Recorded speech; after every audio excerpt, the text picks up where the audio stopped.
नमस्कार, मैं हूं आलोक और आप देख रहे हैं daily 24 Bharat. Engineer DC Kapil, जो कि डीप इंजीनियर के पद से रिटायर रहे हैं, साथ ही अनुभवी प्रशासनिक अधिकारी, सर्वेयर, एग्जामिनर और उच्च शिक्षित मिशनरी शिक्षक के रूप में भी वे अपनी पहचान रखते हैं। अपने वोटों से अपील करते हुए इंजीनियर कपिल ने कहा कि इस बार आपका दिया गया एक एक वोट क्षेत्र के विकास की दिशा तय करेगा। उन्होंने जनता से अनुरोध किया है कि गैस सिलेंडर के सामने 4 नंबर वाला बटन दबाकर भारी मतों से उन्हें विजयी बनाएं। कपिल ने यह भी दावा किया कि वो वार्ड के लंबे समय से लंबित मुद्दों, सड़क, पानी, सफाई और स्थानीय प्रशासनिक समस्याओं का स्थायी समाधान कराने के लिए प्रतिबद्ध हैं। पोस्टर में यह भी उल्लेख है कि वे कैंसर पीड़ित हैं और पूरी सहानुभूति एवं समर्थन के साथ जनता से आशीर्वाद की अपील कर रहे हैं। वार्ड 163 संगम बिहार, जहां पर उपचुनाव की तैयारियां जोरों शोरों से चल रही हैं और हमारे साथ मौजूद हैं यहां से निर्दलीय प्रत्याशी डीसी कपिल साहब, जो कि एक जाना माना नाम है, राजनीति के धुरंधर माने जाते हैं। और सबसे बड़ी बात यह है कि इस बार इनको ब्लड कैंसर होने के बावजूद ये चुनाव प्रत्याशी बने हुए हैं और चुनाव की इस लड़ाई में अपना योगदान दे रहे हैं और चुनाव लड़ रहे हैं। सर, क्या कहेंगे? बहुत बहुत स्वागत है। देखिए, चुनाव लड़ना डेमोक्रेसी में हर किसी का अधिकार है। 4 प्रत्याशी इस वार्ड में हैं, 3 राष्ट्रीय पार्टियों से हैं, एक कांग्रेस से है, एक भाजपा से है, एक आम आदमी पार्टी से है और मैं यहाँ पर इस वार्ड का एक इकलौता निर्दलीय प्रत्याशी हूं। मैं एक जनता का उम्मीदवार हूं। मैंने जानबूझ करके निर्दलीय फार्म भरा है। वैसे मैं एक राष्ट्रीय पार्टी का प्रदेश अध्यक्ष हूं, राष्ट्रवादी कांग्रेस पार्टी एनसीपी, लेकिन फिर भी जनता का प्यार और मोहब्बत लेने के लिए हमने ये बहुत सोच समझ के कदम उठाया है। क्योंकि बहुत सारे साथी हमारे ऐसे थे जो पार्टी की लाइन बीच में आने के बाद में साथ में खड़े होते हुए कतराते थे। इसलिए हमने निर्णय लिया है कि हम निर्दलीय के रूप में यहाँ से कॉन्टेस्ट करेंगे और चुनाव चिन्ह सिलेंडर लेकर के, पहले भी चुनाव चिन्ह सिलेंडर रहा है, क्षेत्र की बहुत सारी जनता को जानकारी है। इसलिए इस बार फिर हम मैदान में हैं और फिर कोशिश करेंगे और मजबूती के साथ लड़ेंगे और जीतने के लिए लड़ेंगे इस बार जो है। और बहुत सारे लोगों के फोन आ रहे हैं, बहुत सारे लोग हमारे संपर्क में है। इस बार उम्मीद है कि क्षेत्र की सम्मानित जनता निश्चित रूप से हमें सहयोग देगी, आशीर्वाद देगी, समर्थन देगी और एक नया अध्याय इस क्षेत्र में शुरू होगा। जो यहाँ की समस्याएं हैं, मूलभूत समस्याएं हैं, उनका समाधान कराने के लिए हम संघर्ष करेंगे और जनता को न्याय दिलाने का काम करें। वार्ड 163 में उपचुनाव होने जा रहा है, लेकिन इस चुनाव से पहले ही लोगों की आवाज़ साफ सुनाई देने लगी है। हम बदलाव चाहते हैं। इलाके की हालत ऐसी है कि लोगों का गुस्सा और परेशानियां दोनों ही खुले तौर पर सड़क पर दिखती हैं। जहां भी नज़र डाले कचरे के बड़े बड़े ढेर, बंद पड़ी नालियां और टूटी फूटी सड़कें, ये सब यहां की वास्तविक तस्वीर बयां करती है। निवासियों का कहना है कि सड़कें इतनी ख़राब हैं कि बच्चों से लेकर बुजुर्गों तक के लिए चलना मुश्किल है। कई जगहों पर सड़कें गड्ढों में बदल चुकी हैं। बारिश में ये हालात और बदतर हो जाते हैं। लोगों का साफ पीने का पानी तक आसानी से नहीं मिलता। पानी की सप्लाई अनियमित है और मजबूरी में पानी स्टॉक करने वालों पर एमसीडी के मलेरिया डिपार्टमेंट द्वारा चालान काटने के आरोप लगातार बढ़ रहे हैं। लोगों का कहना है कि कूड़ा नहीं उठता, नाले साफ नहीं होते, सड़क टूटी हैं और ऊपर से पानी नहीं देंगे तो हम जिएंगे कैसे। और आपको बता दें, अभी दिल्ली में एमसीडी के उपचुनाव हैं। इसके मद्देनज़र जो है, आप देख सकते हैं तस्वीरों में किस तरीके से गंदगी फैली हुई है। लोगों का गुस्सा चरम पर है, क्योंकि लोगों का कहना है कि वोट तो हम दे देते हैं, लेकिन वोट जीतने के बाद कोई भी गलियों में और वापस इन वार्ड में नहीं आता और जो दशा है इन वार्डों की जस की तस बनी हुई है।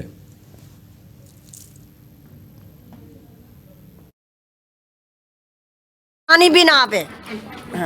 हाँ। आज ये दिक्कत है सबसे ज्यादा पानी की। अरे रोड एक बार खोद तो गए, ऐसे तैसे तो ये बनी रोड, फिर ये खोद तो गए।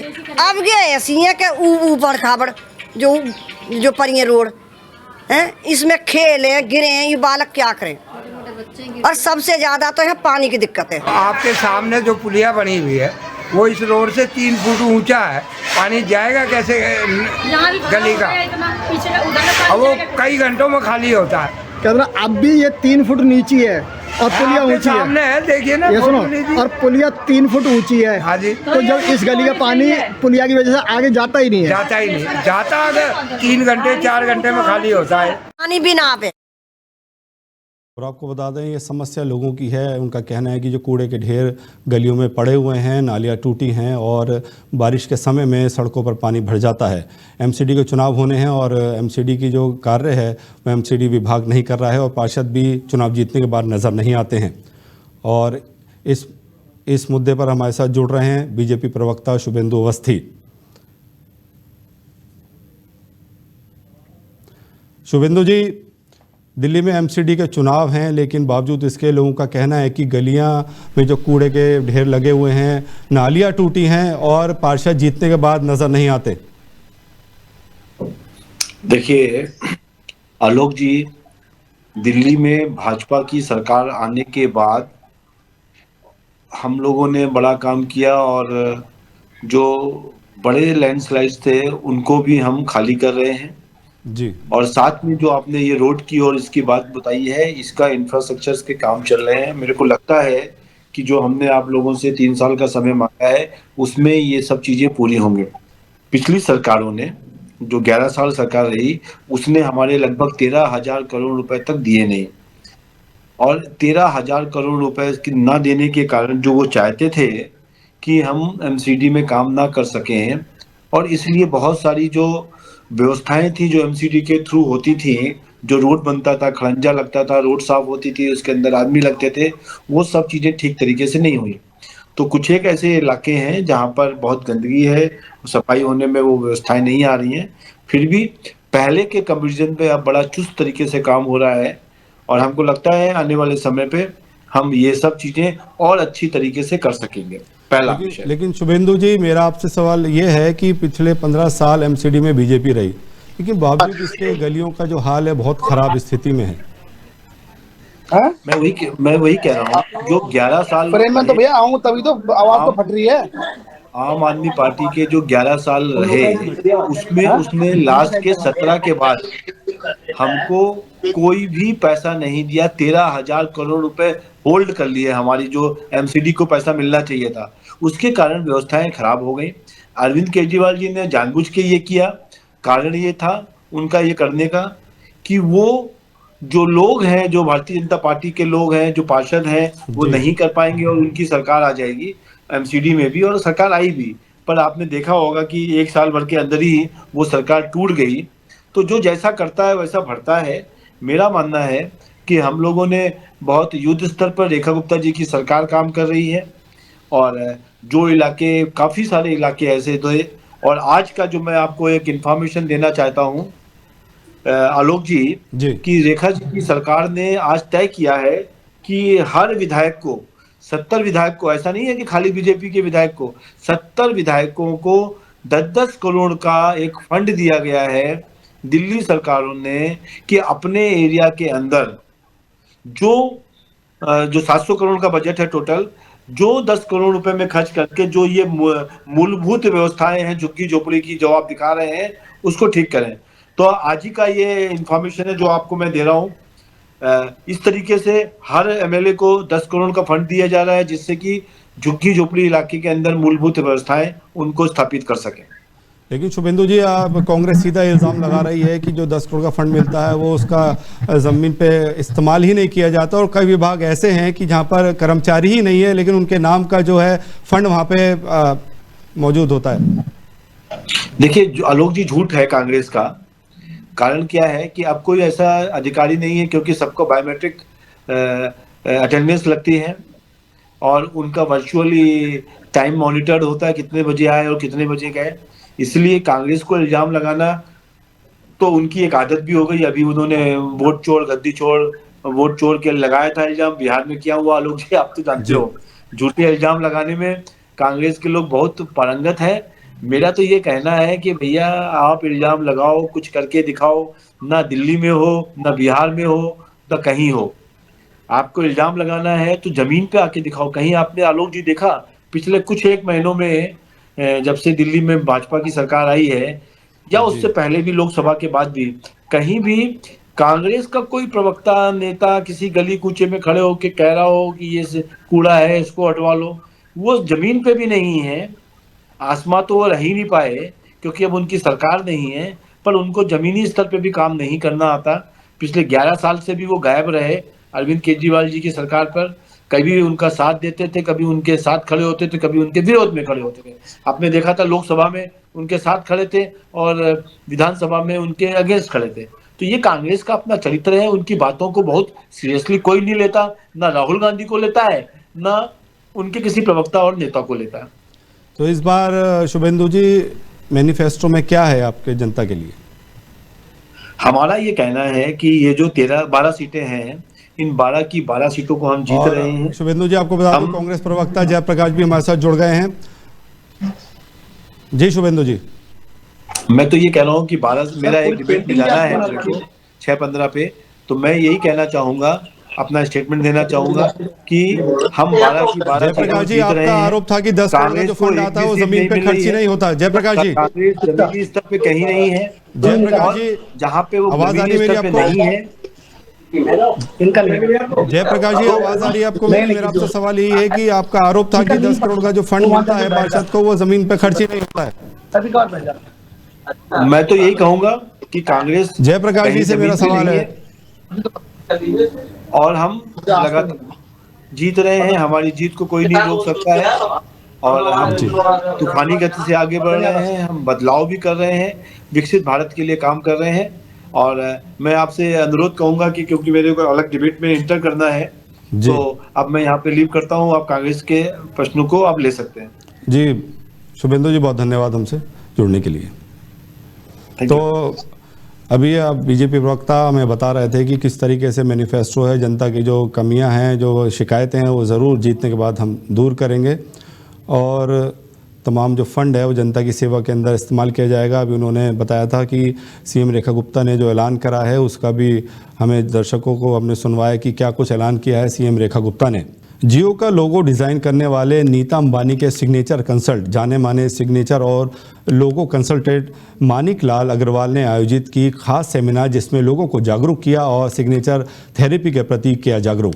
अपने चेतन मंच द्वारा आयोजित सेमिनार में लोगों को सिग्नेचर देखकर उनकी नेचर के बारे में जानकारी दी। लोगों को बताया कि किस तरीके से अपने साइन में कुछ बदलाव करके वो अपने जीवन में बदलाव कर सकते हैं। उन्होंने कहा कि सिग्नेचर और नेचर, इसका मतलब है कि आपके सिग्नेचर ही आपके व्यक्तित्व की व्याख्या करते हैं तथा आपके जीवन में आने वाले उतार चढ़ाव के लिए भी जिम्मेदार हैं। अपने सिग्नेचर को लेकर कई पुस्तक भी लिखी हैं। बड़े बड़े फिल्म सेलिब्रिटी भी आपसे कंसल्ट करते हैं। आपका मकसद है जीवन में सिग्नेचर थेरेपी के द्वारा लोगों के जीवन में सुधार लाना तथा उनकी समस्याओं को हल करना। कार्यक्रम का मंच संचालन जाने माने अंतर्राष्ट्रीय कवि राजेश चेतन ने किया है। कार्यक्रम के आयोजक राष्ट्रपति पुरस्कार से सम्मानित डॉक्टर दीपक सचदेव रहे। मानिक अग्रवाल जी अभी हमारे साथ हैं, जो विश्व विख्यात लोगो कंसल्टेंट हैं और जो सिग्नेचर देखकर आपके बारे में सब कुछ बता देते हैं। सर का कहना है कि साइन सिग्नेचर जो है वो हम उसका संधि विच्छेद करेंगे तो साइन प्लस नेचर है, यानी वही आपकी नेचर बताता है। और बड़ी बड़ी कंपनी के लोगो आपने डिजाइन किए हैं। अगर हम बात करें तो जियो का लोगो भी आपने ही डिजाइन किया है। सर बहुत बहुत स्वागत है आपका डेली 24 भारत में। सर क्या कहना चाहते हैं, आज का जो सेमिनार आपने चेतना मंच के साथ किया, सिग्नेचर के बारे में आपने लोगों को बताया हो, तो क्या कहना चाहते हैं? मिशन है मेरा कि ज्यादा से ज्यादा लोग जीवन में यदि एक छोटी सी चीज से अपना जीवन बहुत सुखमय बना सकते हैं। मेरा आंसर होता है सुखी। सक्सेस की कोई डेफिनेशन नहीं है, तो सुखी रह सकता है, सुखी में सक्सेस इंक्लूड होती है। तो शायद इस दुनिया में आए ईश्वर की कुछ सेवा कर पा रहा हूँ। ईश्वर ने जो मुझे ज्ञान दिया वो सब में बांटना चाहिए, ये मेरा उद्देश्य है। काफी अच्छे ढंग से पूरा हुआ। इतने लोगों ने सुना और इतने लोगों ने मेरे लिए मेहनत करी है। बहुत बहुत सबका आभार। सर खास तौर से आज आपने ये जो सेमिनार आयोजित की थी चेतना मंच के साथ मिलके, तो सिग्नेचर के बारे में जब आप बात करते हैं, बड़े बड़े सेलिब्रिटीज भी आपके क्लाइंट हैं, तो किस तरह से आप सिग्नेचर के माध्यम से आपने लोगों का जीवन परिवर्तित किया है। बहुत सारे आपको बता दें, बहुत सारे लोगों के जो डिवोर्स हैं वो सर ने सिग्नेचर के माध्यम से उनकी नेचर बताई कि किस क्यों वजह है, उसको रिवर्स भी किया। सर कुछ बताना चाहते हैं अपना अनुभव आप? नहीं, बहुत सारी चीजें हैं। आपने एक बोला, कई लोगों की स्टैमरिंग खत्म हुई है। कुछ जनों को 10-10 बार 15-15 साल बच्चे नहीं हो रहे थे। उनने नहीं बोला कि बच्चा नहीं, उनको मालूम ही नहीं कि मैं इस बारे में भी बोल पाऊंगा। जो ही उन्होंने साइन किए, भाई शादी हो गई। हाँ, कितने साल हो गए? 12 साल, 15 साल। बच्चे मुंह लटक जाते हैं। मैंने कहा कि कोई डॉक्टर नहीं बता सकता है कि तुम्हें बच्चे क्यों नहीं हो रहे हैं। 15-15 लाख रुपया खर्च कर चुके हैं इस चीज पे, नहीं हुआ। रीजन मैंने जब बताया, भूं भूं करके रोते हैं, और उनके सिग्नेचर चेंज किया, किसी के 2 महीने में, किसी के 3 महीने में कंसीव हो गए। सर ये बहुत बड़ी बात है कि सिग्नेचर के माध्यम से आप किसी व्यक्ति के बारे में सब कुछ जान जाते हैं, तो ये आपने कहाँ से सीखा? और आप ऊपर वाला, मैंने कोई किताब नहीं पढ़ी, मेरा कोई गुरु नहीं है। तो सर क्या आप ये लोगों को सिखाते भी हैं, ट्रेन भी करते हैं आप लोगों को? मेरी बुक है, वो सफिशिएंट है बेसिक के लिए। अपनी बुक का नाम बताएंगे? बाहर है, रखी हुई है, सिग्नेचर्स अनफोल्ड रियलिटी।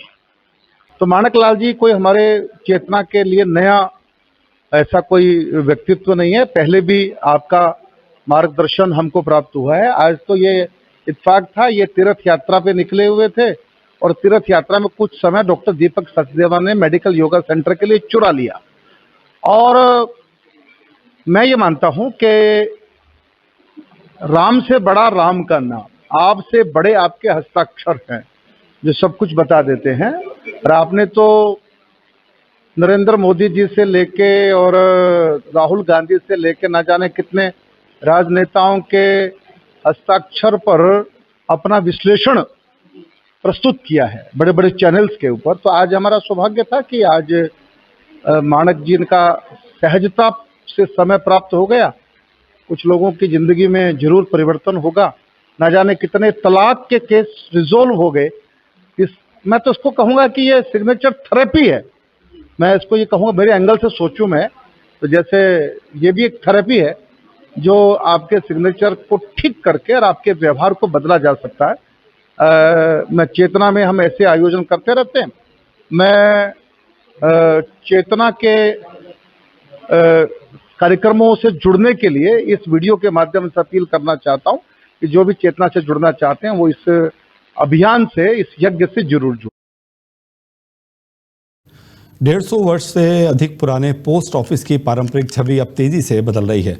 समय के साथ डाक सेवाओं की भूमिका व्यापक हुई है और अब इसके जेन जी की ज़रूरतों के अनुरूप आधुनिक रूप से इसको तैयार किया गया है। इसी क्रम में दिल्ली विश्वविद्यालय परिसर के गेट नंबर 1 पर स्थित 50 वर्ष से अधिक पुराने पोस्ट ऑफिस का नवीनीकरण कर इसे देश का जेन जी पोस्ट ऑफिस बना दिया गया है। नए स्वरूप में यह पोस्ट ऑफिस केवल चिट्ठी पार्सल सेवा का केंद्र नहीं बल्कि आधुनिक सोशल लर्निंग हब के रूप में तैयार किया गया है, जहां छात्र, शोधकर्ता और स्थानीय निवासी सहजता के से समय बिता सकें। ऐसा जेन जी को पोस्ट ऑफिस की तरफ आकर्षित करने के लिए किया जा रहा है। विश्वविद्यालय क्षेत्र में बढ़ती शैक्षणिक आवश्यकताओं को देखते हुए इस स्थान को अध्ययन और संवाद दोनों के अनुकूल विकसित किया गया है। पोस्ट ऑफिस का सबसे बड़ा आकर्षण ऑन साइट रीडिंग कलेक्शन है, जहां छात्र शांत माहौल में बैठकर पढ़ाई कर सकते हैं। ये उपलब्ध किताबें और छात्रों के साथ बैठ के आम पाठकों दोनों को ध्यान में रखकर चुनी गई है, जिससे ये स्थान एक मिनी रीडिंग जोन का अनुभव देता है। सेंट कोलंबस स्कूल के 10वीं के छात्र के आत्महत्या करने के मामले में 4 शिक्षिकाओं को निलंबित कर दिया गया है। छात्र के स्वजन और अन्य अभिभावकों ने गुरुवार को स्कूल के बाहर प्रदर्शन कर अपना आक्रोश प्रकट किया। इसके बाद स्कूल प्रशासन ने चारों शिक्षिकाओं युक्ति अग्रवाल, मनु कालरा, जूली वर्गीस और अपराजिता पाल के निलंबन का आदेश जारी किया है। स्कूल के प्रिंसिपल रॉबर्ट फर्नांडिस की तरफ से जारी आदेश में जांच पूरी होने तक सभी को निलंबित कर दिया गया है। इससे पहले प्रदर्शन में शामिल छात्र की मौसी ने रोते हुए बताया कि बच्चा लंबे समय से तनाव में था, लेकिन वे परीक्षा और बोर्ड दबाव के कारण चुप रहे। वो बार बार बताता था कि उसे परेशान किया जा रहा है। उन्होंने कहा कि हमें तो आज उसके सहपाठियों से पता चला कि उसने स्कूल के काउंसलर्स और शिक्षकों से भी कहा था कि वो आत्महत्या कर लेगा, पर किसी ने हमें एक बार भी सूचना नहीं दी। छात्र की बहन ने दावा किया कि वो बेहद प्रतिभाशाली था, डांस और थिएटर में अव्वल और हाल ही में एक प्रतियोगिता जीती थी, लेकिन स्कूल ने उसे प्रमाण पत्र तक नहीं दिया। स्कूल में ये सिर्फ उसके साथ नहीं कई बच्चों के साथ हो रहा है। प्रदर्शन में शामिल एक अभिभावक ने बताया कि जब बच्चा स्कूल से बाहर भागा तो वो उस समय स्कूल के बाहर ऑटो में थी, उसकी आंखें बिल्कुल लाल थी। उसने मुझसे कहा कि अपने बच्चे को इस स्कूल में मत पढ़ाइए। तब हमें अंदाजा नहीं था कि वो ऐसी अवस्था में था। में एक अफसोसजनक इंसिडेंट हुआ। देखिए, हमने उसके जांच कमेटी बनाई है, स्कूल ने भी उसमें कुछ एक्शन किया है। मैं इसको एक शिक्षा मंत्री के रूप में नहीं, एक गंभीर चिंतित पेरेंट के रूप में इस घटना को देख रहा हूं। मैं बहुत जल्द स्कूलों को लिखने वाला हूं कि स्कूलों के अंदर मेंटल हेल्थ को लेकर, मेंटल वेलबींग को लेकर सीबीएसई के सभी मानकों को पूरा किया जा रहा है या नहीं, और अगर उनको कोई दिक्कत है तो राज्य सरकार उनकी हैंड होल्डिंग करेगी। इस बुलेटिन में इतना ही। अपना ख्याल रखिए और देखते रहिए डेली 24 भारत। नमस्कार।